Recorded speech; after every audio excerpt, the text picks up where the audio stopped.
మరొక మగాడి చెయ్యి నా మీద పడనివ్వను.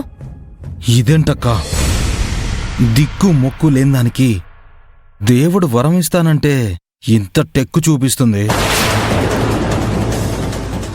అభి, నీ కాళ్ల దగ్గరికొచ్చిన గొప్ప అవకాశాన్ని నువ్వే కాలదనుకుంటున్నావు. ఇలాంటి అవకాశం అందుకోవడం కన్నా నీచమైన పని ఇంకోటుండదు. రేంద్ర, ఇది అలాగే బాగుతుంది కాని ఆ తాళ్ళని తీసి పడేరా. ఈ తారుని దాని మెళ్ళ కొట్టి ఆ తర్వాత అది పడుంటుంది.